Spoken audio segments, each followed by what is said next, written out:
very kind intro. Thank you, Sophie. And thank you, Rhiannon, for helping me put this together. And so nice to meet so many people. These are the morning people. It's nice to be known not as the scummy journalist that I used to be. I'm happy to talk about the gritty stories that I worked on in the past. I worked in a building next to this when I worked at STV, and I actually broke into this building when it was before it reopened as the printmakers. I was helping some campaigners, like local heritage campaigners, who were keen for this building to be reopened in some form. They didn't know how at that point. This was more than a decade ago, and the brewery was kind of being demolished. And people were really keen that this would stay because, as it was mentioned earlier, it used to be the North British Rubber Company. It was the biggest employer in Edinburgh. It had its own football team. It had a newspaper. It was giant. It was like all the derelict land that you can see was the factory, and it used the river for the canal for a lot of the materials being brought in. But this was the last part of it. It was a beautiful, huge, beautiful factory, but this was the last part that was standing. And yeah, we came in and took some pictures to help spread the word about why this building shouldn't be demolished, along with everything else that got knocked down. So brilliant that printmakers moved in, because I think they've done an excellent job. It's so nice. So thanks to the venue for having us along. I could spend I'm not sure what you want most out of this. So Rhiannon's guidance was to think about what people might take away from today. And I wonder if, rather than dwelling too long on the Edinburgh Minute, it might be more about why you do it and what I've worked on and things I've learned along the way. But I'm really happy to take questions either as we go or at the end. Probably more at the end, but if anything seems weird or you want to jump in, feel free to do that. Yeah, I got an HND, Higher National Diploma in Practical Journalism at Telford College, another demolished building. I'm old, I'm 40 now. It's not that old actually, is it? But the building was it's opposite the Western General, and now it's, I guess the institution is Edinburgh Colleges down in Granton and other places. And practical journalism involved media law, shorthand, that's speed writing, up to 140 words per minute. You had to pass, or else you failed 2 years of your course. We're just out the window. So 6 of us passed that out of the 30 who took it on. And I learned a trick on my work placement at Radio 4, which was about just listening to football commentary on the radio and trying to write for an entire game. Just do that every single time a game is on the radio, and you'll get good at speed writing. So I learned really useful things like that. There's only one place that shorthand is really still necessary as a journalist, and it's in court, because you can't record anything there in case, for loads of legal reasons. But it was an excellent course, and I wouldn't have a career without that job. And I took up journalism because there was always a newspaper lying around the house. I was really into football and not very good at football, so I thought I'll try and write about it. And then I learned that sports writing itself is really competitive, so you have to generalize before you specialize. And I never went back to. I actually did try doing some sports reporting at the weekends, covering Alloa Athletic at my first job for the Wee County News, and I got paid half a pie.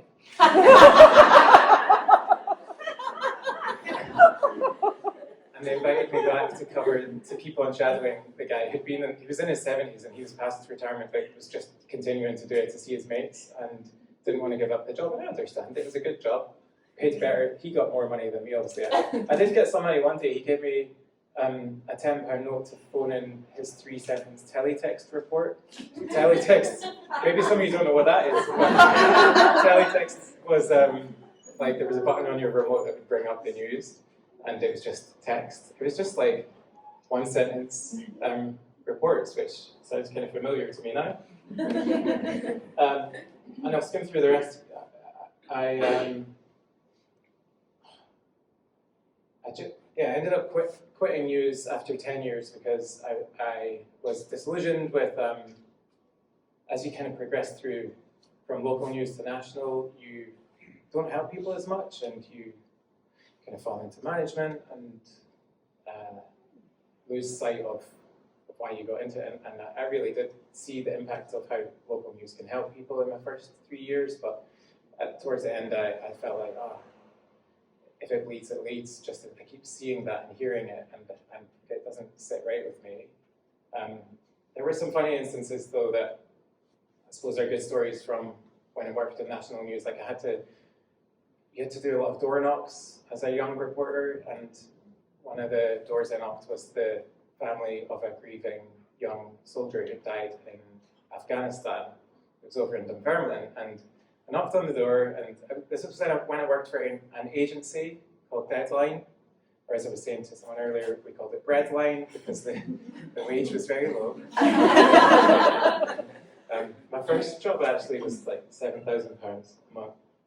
No, a year. £7,000 a year, and I loved it. It was like I still lived at my parents' house for that 3 years, so it was great. But yeah, at Deadline it was like £12,000, and it was much harder actually. Yeah, I knocked on the door of this squaddy's family and said, "I'm here to speak to the family of." I won't say his name, but let's just say it was like Patrick Smith. And the dad answered it, and he was like, "Oh, Patrick's in the living room. Come on in." My brain is spinning. Why is have I got the wrong door? And sure enough, he was in an open casket in his squaddy uniform, and they were a traditional family who did their grieving process in this way, and they were really happy to see me and pay tribute. A lot of times you'd get threatened, or you'd get, in one instance, a bottle of something not very nice squirted at you through the letterbox. I've been chased by somebody with a knife, and the photographer driving off with the door open going, "Get in, get in, get in." So some hairy moments, and a lot of the time, towards the end of doing that kind of work, I just wouldn't go up to the door. I'd honestly just phone it in and be like, "Can't do it," or "They're not in." Can't believe I'm admitting so many people that I wasn't like professional about my job, but I got to that point with my work where I didn't feel like it sat right with me, and I would just like see the other publications reporters doing it and feel like, I can't, it's not for me anymore. So yeah, I was thinking of quitting news, and I was looking for something more.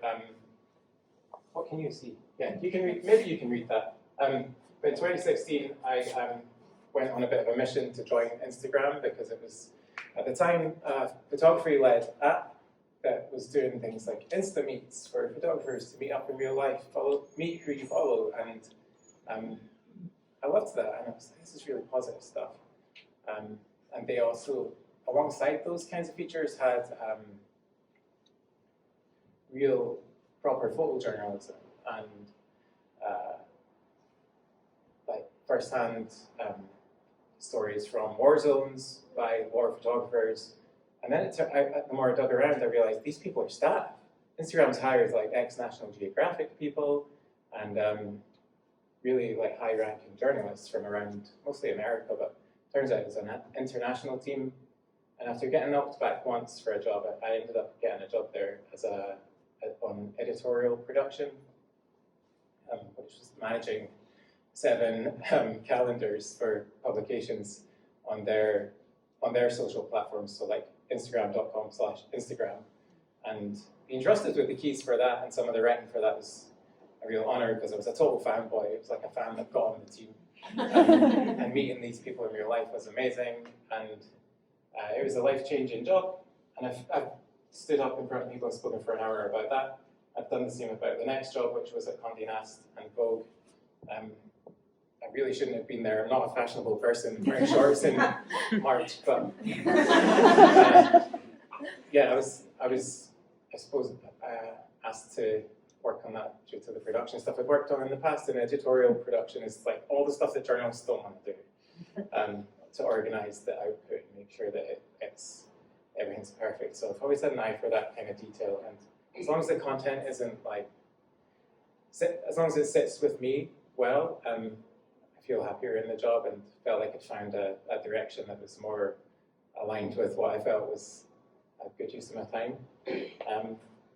But that's not to say that was like an easy choice. It was 10 years of realizing I don't want to do this. That took me there. And when I moved back so that was all in London, and when I moved back up north, I was keen to get kind of up to speed with local news, and so I had some bookmarks, and I was asking my mates, like, what do you read? Is there anything that I've missed in terms of new publications or that? And I wasn't really hearing much back. And the reason I chose, or the way I've kind of worked this presentation into the parallels theme is that the two things that upset me as a journalist, once a journalist, always a journalist, right, is that if you write something and people don't see it, that's frustrating.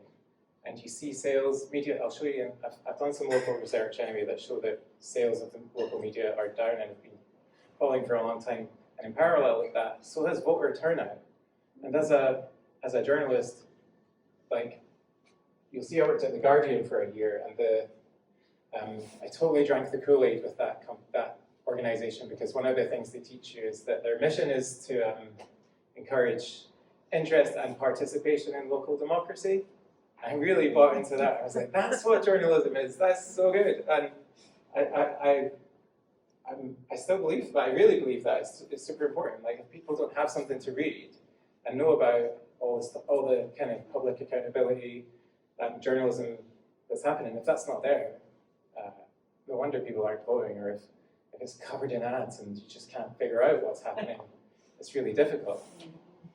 So it kind of made sense to me that these two things are falling in parallel, and I'm trying my best to come up with a small local solution. It's almost like I should have had notes. This was the aim anyway, was as a kind of hobby, and another job that I didn't really think I was meeting my potential with, which was working for Meta. And this is the last job I had, and it was in a team where 10 million customers wasn't enough, and they ended up binning it shortly after I left, and so I'm glad I left. But it was a team that was focused on like Slack, you know the tool Slack, but their own one called Workplace. And my job, global community manager, was to get all those customers talking to each other and sharing data and information about how they work and how they use our VR headsets. And those VR headsets really hurt my eyes. And again, I was just like, I'm lying here by trying to help sell this stuff. I didn't know I was going to be doing that when I joined, and a bit of a spoiled brat complaining about that because it was a well-paid job. But again, if it doesn't sit with you as you start to figure out what they're doing and how they're doing it, you find yourself thinking, what would I rather be doing? Maybe some of you have been in that position with jobs where you're just like, what would I rather be doing? And I was lucky enough to have 2 weeks off one Christmas and started putting together just, I was like, local news was where I've had the most impact. The smallest audiences, but definitely helped people more. And people told me that was more useful than anything. And you get way better feedback than being threatened with knives or needles and stuff. So I thought I'll just start putting together this list of links in a newsletter, because at least my friends who've been complaining about local news locally, at least they'll know how much original journalism there actually is happening around Edinburgh. And after 3 months of just sending that to pals using Substack, which is like a free platform to put stuff together on, my mate Ali Tibbett, who I worked with before, said, people would pay for this. And I went, no, they wouldn't. It's just a list of links.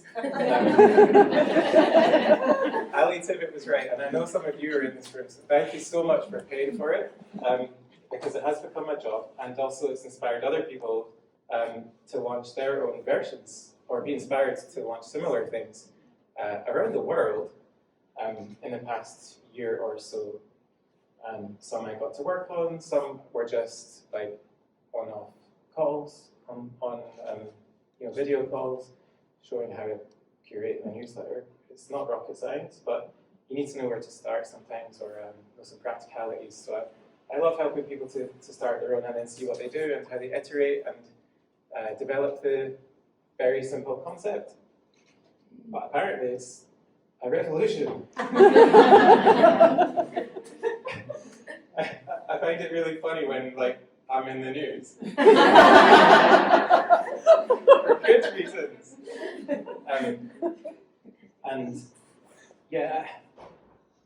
When I was able to quit my last job, thanks to people paying for this, it meant that I could research launching a second one in London, which is my other home city. I'm kind of from both places. I was born there to parents from here, so I went to school down there and still visit there a lot, and I've worked down there, so a lot of friends in both places in contacts, and I wanted to make sure I got the London one right. So the reason I'm mentioning this now is a friend said, you kind of used to want to be in the local paper when you were a kid. You wanted to be in it with the award you won or whatever. But now you do not want to be in the local paper, local news in London, because you've been stabbed or you stabbed someone. It's not funny. It's true, and that's a big problem. But news has this reckoning. I think the news industry. I showed this beautiful series of illustrations by Heather to 400 news execs the other week in Amsterdam, and I just told them straight, you've created a mental health crisis, and you've contributed to people being so disengaged in what's happening where they live, or what's happening around the world, that they're out, they don't vote, and that really puts a fire in my belly, and that's why I get up at 5. It's a really simple path towards civic engagement is my hope. You don't have to, I'm not forcing you, but when elections come along, I'll turn the headline into vote, vote, vote, vote, vote, vote, vote, vote, vote, vote, vote, vote, and kind of use the little platform I've got to encourage people to get involved. And I run surveys every year or so to see what level of engagement people have, just to see if this is having an impact. And I really hope it is, because that's what I care about most. And these are the charts. So on the right, I found the City of Edinburgh Council turnout. This chart didn't exist. I had to make it. It's going down slightly from 60% in 1999 to 47% at the last one.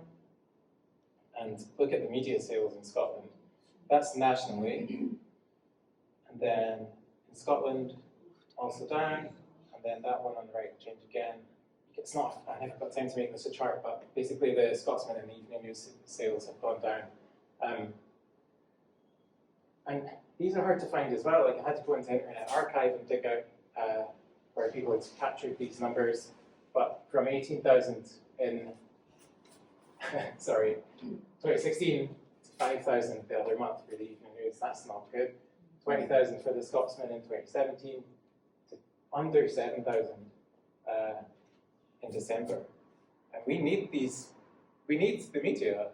So I spoke to the guy who just left the Scotsman, Neil, recently about this, and he says they see he called it the minute bump when it goes out in the mornings, and they see people clicking through to their website. So when you click through, it's really noticed, it's really useful to them, it helps them, and if you subscribe to any local publication too, that really helps as well. That's another key reason why I'm doing what I'm doing, just to help you find that stuff more easily. Maybe you already know this, so I'll skip over the minute stuff. It's not meant to be a soapbox about the Edinburgh Minute. This is small, sorry, but these were the kind of things that I had in mind before I launched, and this is how it's going. I won't read all that out. Can you read that? Nah, okay. I think I'll stand on the other side. Now I can read it. The goal, make it easier for people to find local news, empower people to reclaim local news, don't add to the noise, instead curate. So that I told myself, no more original journalism. Those days are behind you. Wasn't very good at it anyway. I found it such a faff. If anyone's been a journalist, I know some of you are, and it can really follow you home or stay in your head or literally follow you home, like I've been followed. Someone followed me onto a bus and she accused me of, she said, you're the Evening News, never worked for them. You wrote about me throwing my baby across the room. And I remembered the case and I was like, shit, oh, you pled guilty. And yeah, she was very angry about that being in the paper. And, I understand, but also it happened. And he just told a bus full of people. So again, you can see why people get angry about it. Well, I think we're at a weird point where it's unfair how few people there are covering cases. And I go up to the council sometimes and I'm looking around and there's nobody with a notebook and there's nobody from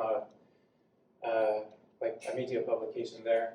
Loads of these taxpayer-funded organisations, sometimes even Scottish Parliament committees with no reporters in them. They're maybe at home or in the office watching them online because they can't get away from their desks.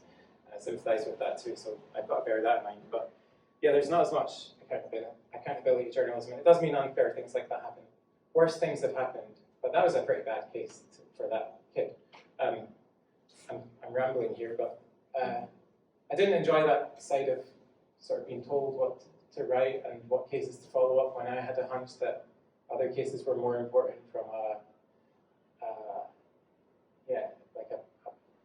from my point of view. Like I'd see people who shouldn't have been arrested, who were wrongly in court, and I wanted to report about that. We stopped that there. But the other thing the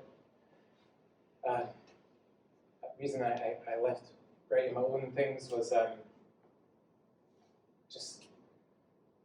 was really unhappy. I wanted to change it somehow, and you can't when you're just a little cog in the machine. So think global, start local was my approach, and it's going really well. Thanks to readers, like this number is actually 2,000 now, past 2,000 things have been sent in, and all I do is verify it and then check that it's definitely happening or it's happened, and publish it. And pick up at 5 and get the thing in shape, and then send it out. 20,000 people subscribe in Edinburgh, 5,000 in London. Enough people pay that I was able to quit that job and do. London's the thing that takes most of the day, but I spend the day getting the drafts together, and then what I do at 5 is kind of update it with what came in overnight. So don't write it all in the morning. It does take me all day though. And that involves things like going through hundreds of tabs.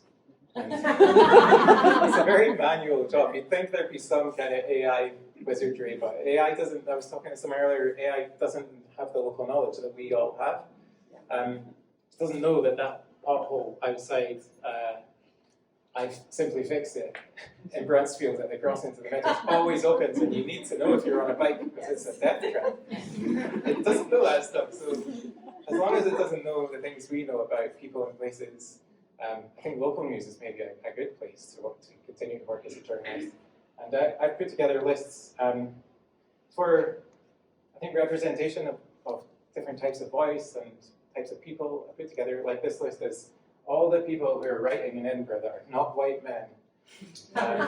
Because you walk into a newsroom, or maybe I'm a bit out of date here, I haven't been into a newsroom in Edinburgh for a few months, but there's a lot of white men. So I'm trying to increase the types of people that I feature and check myself really. That's why I've got that list. It's like, be careful that I don't publish an edition that is just what's on the front pages, because that's where those people in senior jobs tend to be.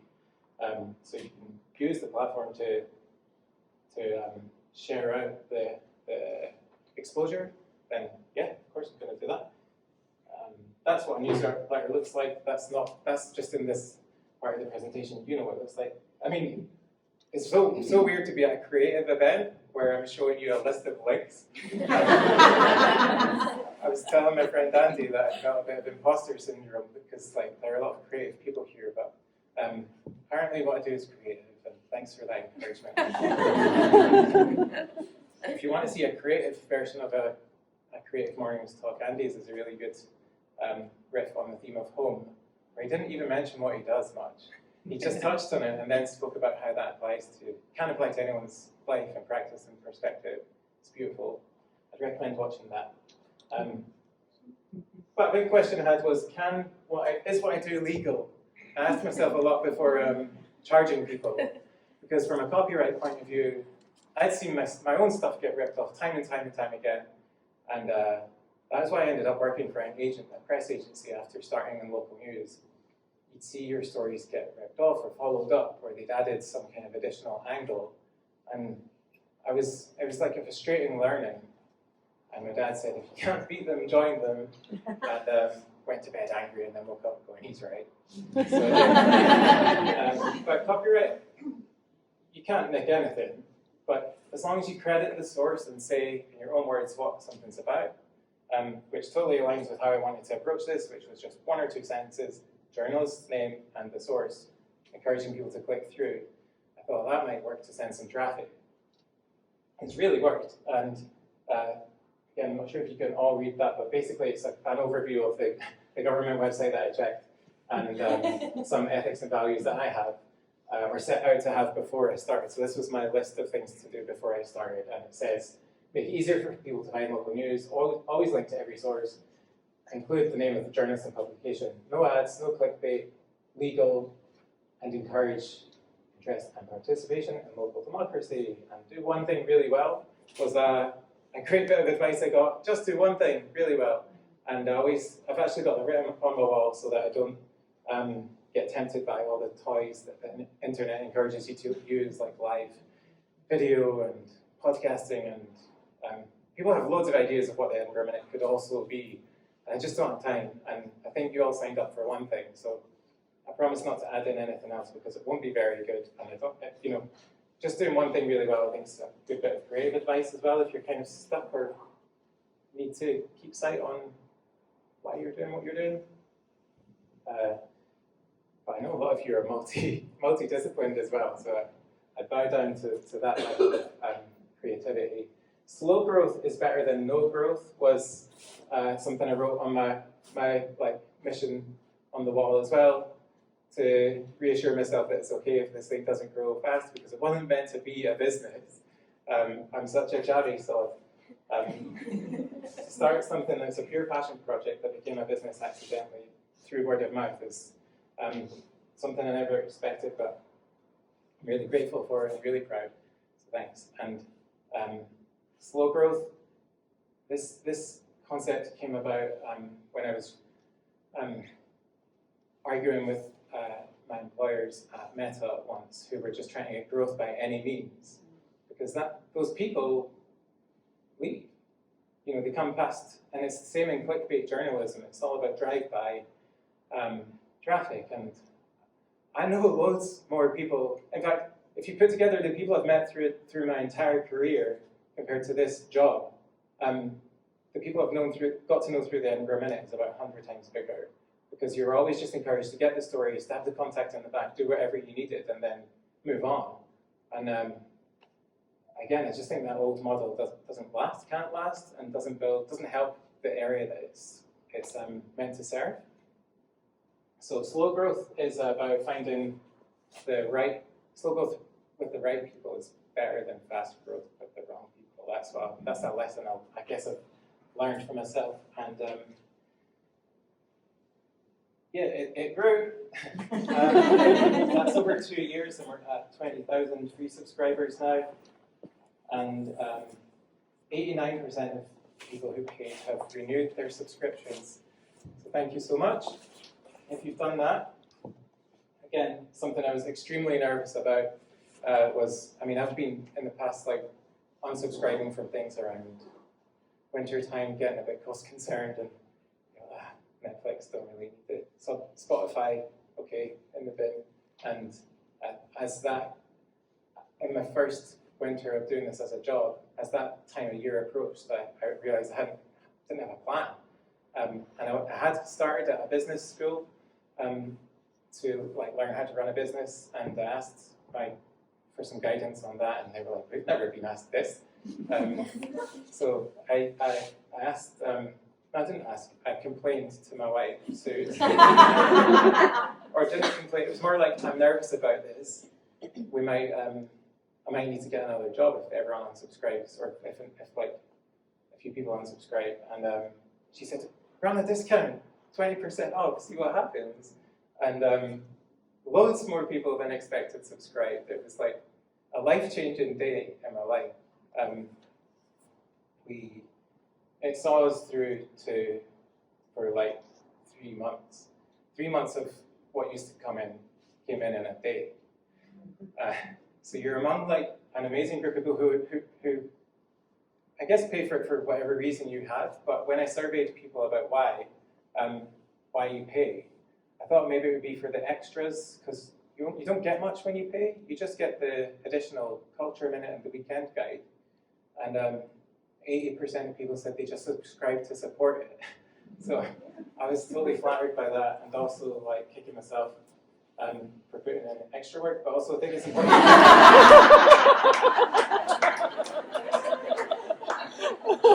It's important you get something when you pay. I'm trying to work on giving you more stuff. But not stuff, like things to do. Memories and people to meet. Referrals are a huge thing for the Edinburgh Minute. I just use the built-in referral engine or board tool that Substack has, and people use it. And again, that is how it works. Without word of, I've not paid to advertise. I'm not paying Meta anything. I'm never advertising with them. So they piss away the money and fuck over publishers. So I'm not advertising there. I tried it actually, but it was a waste of money. So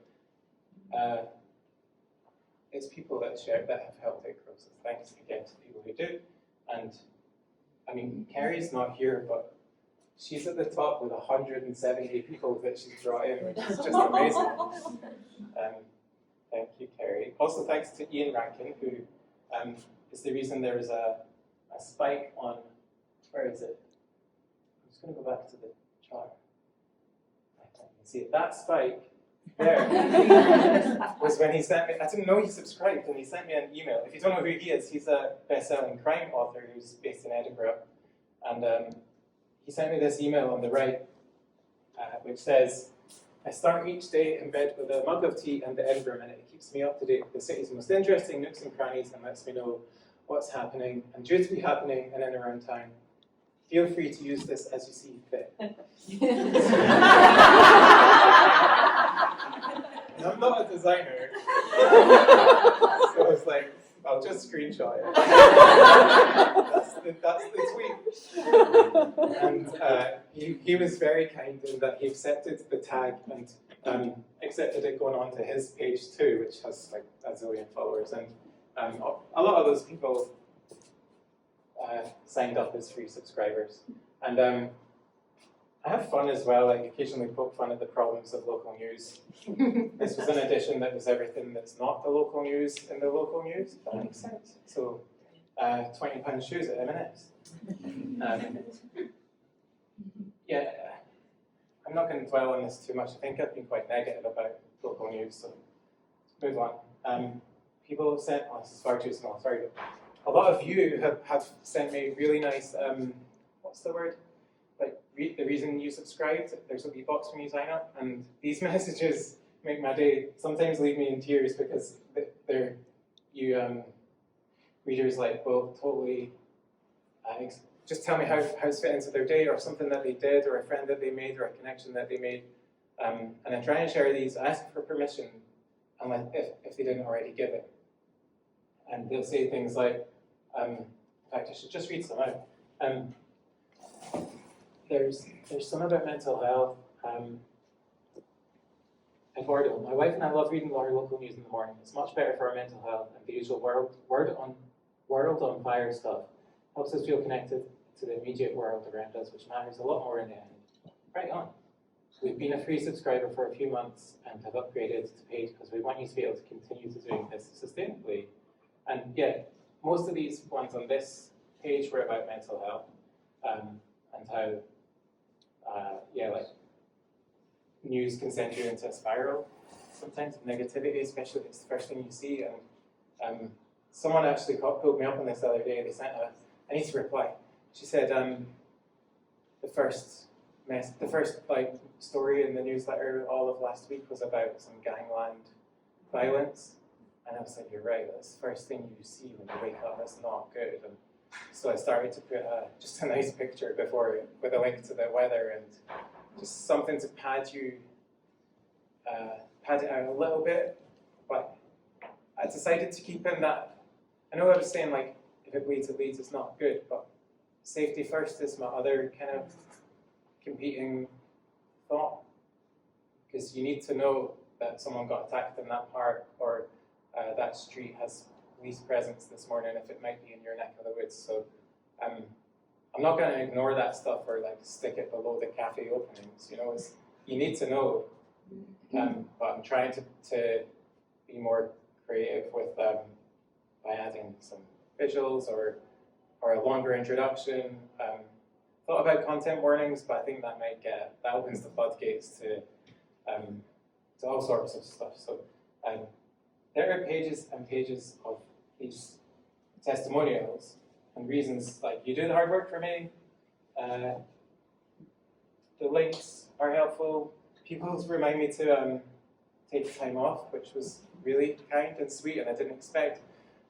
Like the first year I was so enthusiastic and buzzing about how this was going that I didn't take a day off from it at all, and that was stupid. So last year I took almost the normal amount of time off throughout a year, and some kind people have even offered to cover, which is really sweet, but I just need to get more organized to do that. And I think it's okay to take time off from work. First thing I read, someone said, I read it every day in bed, was a message that came in from Kate Danesh. I don't know if Kate's here, but when that one came through, I was really blown away. That was quite an early one, and I thought, I'm going to survey people about when they read it. And most people read it before they get out of bed, which is nuts. Again, it's a responsibility, and it's all I can hear is like advertisers in my head, potential advertisers going, "Oh, wake up in bed with half of Edinburgh or whatever." But I'm not going to have ads. I'll never have ads. I turned down an approach from a big property listing company of £50,000 to advertise in the Minute for a year, which was like £200 an edition. They wanted to put in a House of the Day. And I was like, when have you ever seen a House of the Day in this thing? Like, if you want to, you can send stuff in, it's free. Not doing House of the Day, so it won't sell out. But if you think House of the Day would be useful, then I'll take 50 grand. If enough people tell me to do that. And we'll put the 50 grand into the food bank. Right? That would be cool. I should have done that. I should have done that.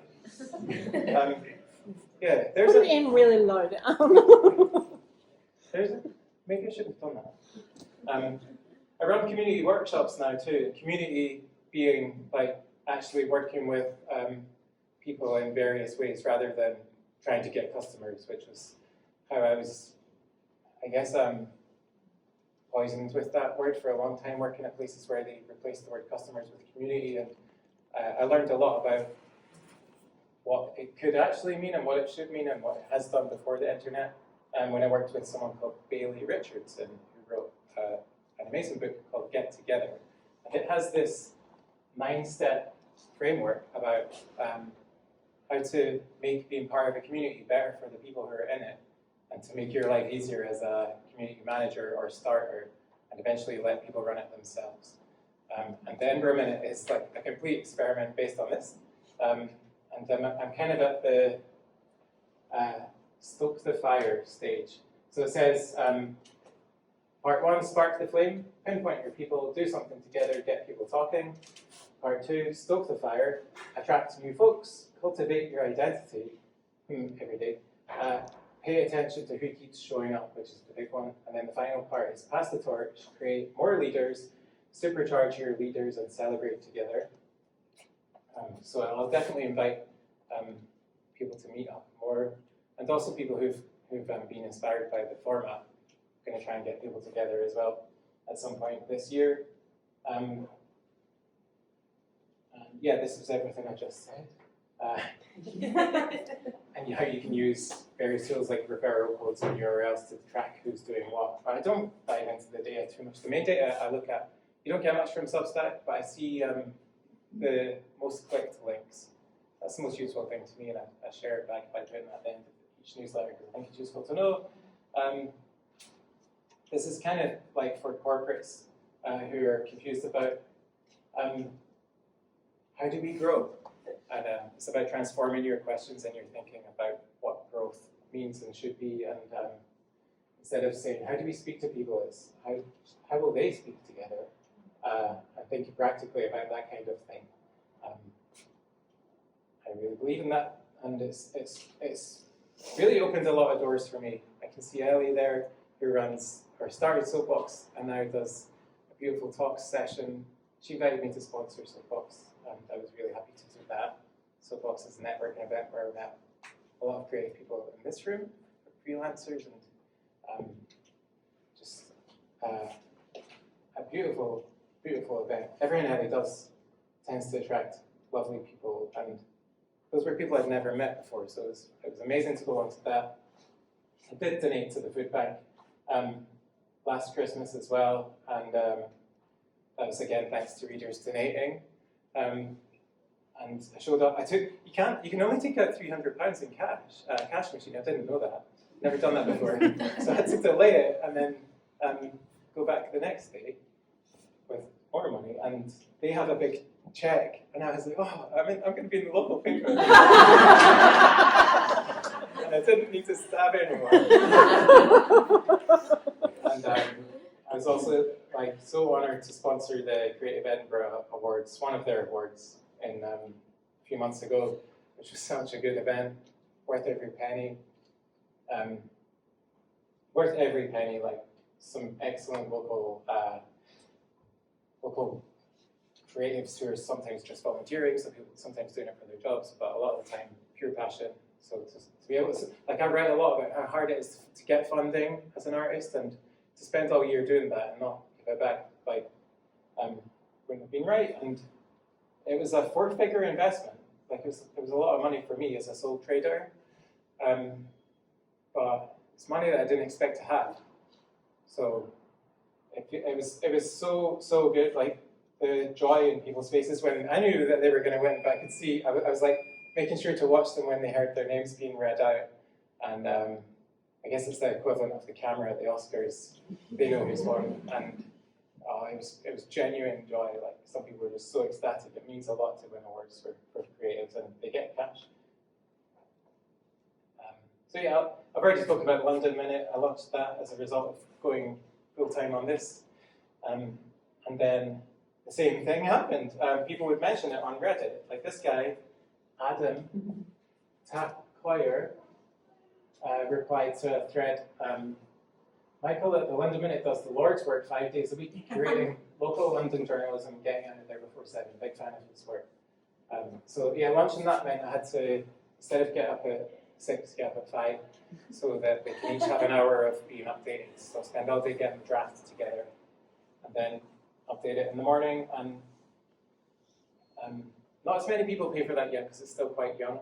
It's not a sustainable business yet, but it's ahead of where Edinburgh was in its life in terms of growth. And I'm surprised because you think, having lived there, some of you will have as well, the pace of life might mean there's less of a sense of community, I thought, and I felt in some parts. Depends where you've lived. I lived in quite a few different places, just renting different flats, and the more central you get, the less community vibes there are, and I think on the outskirts there are more interesting things happening, and so I could create a mile-long London Minute every day. There's so much happening, and people think that local news is dead there, and it's really not.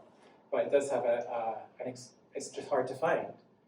And why would you read about not your neck of the woods, but I spent a lot of time actually did a bit of user research and interviewed people who I knew down there and asked what do you like about what you do find out about other places? And it's that they want to know about community spirit. They want to know about people making the place better or safer or interesting or launching new venues. And It's more about the independent creative spirit and things opening that they were most keen on. So it was, would you move house there, or might you know somebody there? And so the criteria really cuts a lot of junk out. You could do a London crime hour every morning. It's so sad, the amount of crime that there is. But I try and keep it a bit more upbeat after the tube, like the travel and the crime. Then it's more upbeat and inspiring, hopefully, and sometimes funny. Glasgow Rap launched, a year ago. This publisher, NewsQuest, who own the Herald and quite a lot of other titles, one of the biggest publishers in the UK, said, "We've seen the traffic this newsletter is sending us, and we want to copy it, and we want you to help us."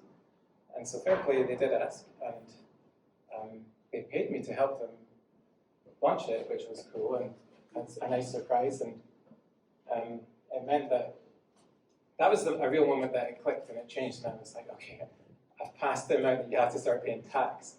I'm going to have to become a business. And that was like, what's the word? Like validation, I suppose, of the product working. But it's such a simple idea. They could have just copied it, but they didn't. So thanks to NewsQuest for not being dicks. And other places people in other places launched their own. Mainly through LinkedIn, people would get in touch and say, "I'm keen to copy this," or "I've been inspired by this," or this is needed where we live, how do you start? So as I said, I'm happy to help anyone who wants to do that. It's not my business. This is not my business, but it's the thing that I spend like a significant amount of time on now is staying in touch with folks who've launched their own. Sam, who runs the Melbourne Snap, is working through his night on a night shift, so like works the same sort of hours as me, which is cool. But they're not all local news. Like there's a football one now. There's all sorts of stuff. It's cool. It's really fascinating to see the directions people take them. And this is my last slide. I've totally run over. It's just a summary of what we went over. Should we go into questions? Has anyone got any questions about the chat or the Edinburgh Minute in general? Why do you like lists so much? Everything you do is lists. You have list of values, list of links. How do you get started with lists? Your favorite list tool? Maybe it's my short attention span. Yeah, I think so. I've never even thought about it. Like to summarize. Yeah, sorry if that was a bit wordy. I love lists, so I think you're very happy. We're all list geeks here. That's sure to do this. Yeah. How do you cope with the vastness of London? I live there as well. It's just so diverse, and different areas have completely different demographics. And how do you cope with the vastness of London and all the different demographics? I've not got it right yet. I'm constantly finding new titles that people send in through the London Minute Community Notice Board. So no, I'm not on top of it yet, to be honest. I feel uneasy when I publish some mornings and know I've not got it all. So I'll say in the intro, feels a bit quiet, let me know if I've missed anything. And sure enough, like, car ran over people in Whitechapel. How did you not know that? It's hard, like, you can't pretend you're everywhere, so just tell people, I can't cover this by myself, please send it in. But there are areas that don't have titles there, and I've joined a thing called London Newsmakers, or joined a thing called London Newsmakers, which is publishers down there who are trying to pool their resources, independent publishers, and figure out how to survive. And it was chaired by the mayor, Sadiq Khan, and at the start, they asked people in the room, raise your hands if your news organization is in profit. And me and one guy put our hands up because we were the only solo publishers. So it's not looking like things are gonna improve very quickly, but it's good that they're starting to share like ideas in terms of how they could cover things once as a group rather than all separately. But there are a lot of like campaigners who I try and connect with and bring them in. But it's difficult. It's really difficult. But I think I'm well placed to do it. I've got all day.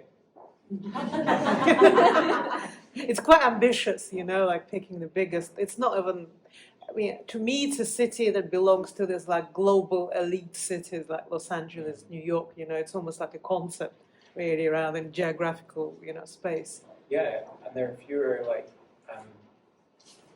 it is the city of the world. It's hard to, it's impossible to sum up in a day, in a 1 minute read. It's totally impossible, so I just have to accept it.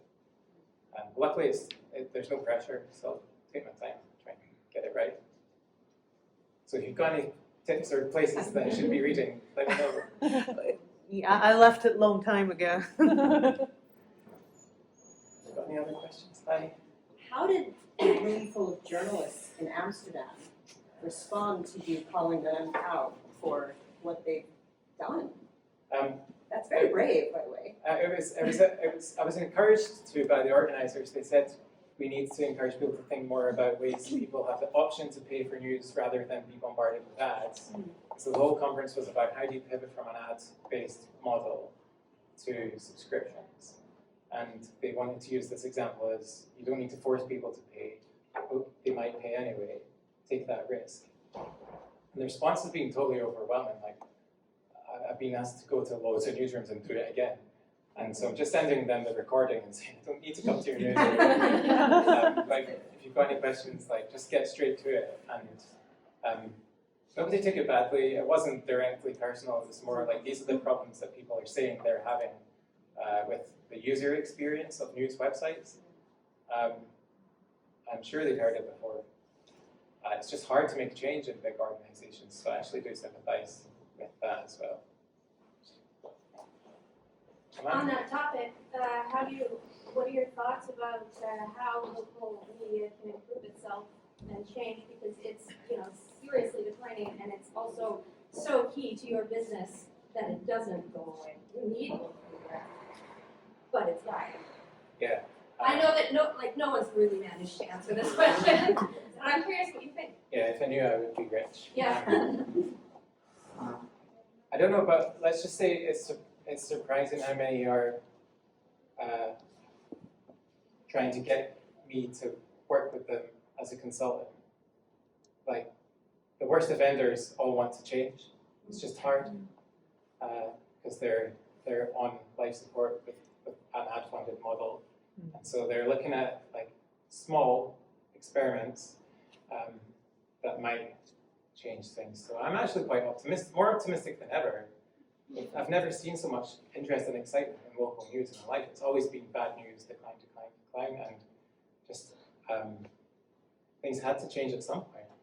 I don't know if it'll be a consistent change across the board. I don't think everyone's going to move away from ads, but like there are a few like technical approaches, like getting people to pay for cookies. You see coming up, and different AI-powered dynamic paywalls are appearing that are based on your reading behavior, and they'll say, oh, we noticed you're interested in this, that. The next thing, sign up for more of this, or you might be interested in that. So they'll tailor that paywall to how you've already read it. Do you think the key issue is though how people are paying for the news and trying to get them to pay for the news, or changing what the news is demographic? Yeah, it's definitely about both. Both are. Yeah, it's chicken and egg, isn't it? Like, you can only read what's on the site if you find it. It's absolutely mad to me that people pay me to read the news for them. That's how bad the websites are. Yeah. They're shit. They're so bad. And like sometimes I'll go to a different browser to check, is this just me? And it'll be even worse because like I've tried to cut down on, or actually I use a lot of what I've earned to buy subscriptions to all these websites. That's one of the reasons I decided to let people pay, was to make it easier for me. So when I log out, I see what people are not subscribed see, and it's horrible. Yeah. I don't know. Start thinking global, starting local is all I can do. But really good questions, and yeah, if you come up with an answer, you will be rich. You got any questions? Hi. Hi, you mentioned that the process is very manual, and that you haven't found like any tool to optimize that. Is there a tool that you would want to have and look at it for you? No, I decided there's not. I'm still open-minded to AI kind of curating the main things. Doesn't you need to be AI, does it? But no, I like doing it manually. I'm happy to go through it all. When you open over a certain number of tabs, Chrome goes, "Are you sure?" With the London one, it's up to 280 tabs now that I've got, and my goal each day is to close them all. So once I've closed them all, oops, I know I've checked them. And that's why people pay, isn't it? They know that I've made the effort, and it's everything I could find, and hundreds of social accounts as well that I'll chuck in a few like things that add in a bit of the voice of the city or the buzz. Someone called it the whimsy, the kind of unexpected things that help to break it up a bit. And yeah, I think that's why it's a good time for local writers. The more technology tries to invade and fail, carry on. But there are not many tools that I use. I wish there was some secret that I could share that was like, you can quickly do this. But happy to keep it human. All right. But yeah, the thing I was going to end on was the best advice I got about the Edinburgh Minute was just start. And if it was when it was just an idea that I've been thinking about for a decade. So if there's anything you've just been like sitting on for too long, just start doesn't mean it needs to be perfect at the beginning. I just shared it with people I trusted, and they helped me kick it into shape. The first edition was so bad. It's a bit neater now, and it's so much better thanks to the people that have sent things in. A lot of the days, the notice board is bigger than the news section, and that all came about from my friend Hannah saying those two words, just start. And it's great advice, and I definitely wouldn't have started without someone just prompting me in that way. So I hope that's a good note to end on, or something to make you think about the projects you've got in your head. They don't need to be perfect. You can just start.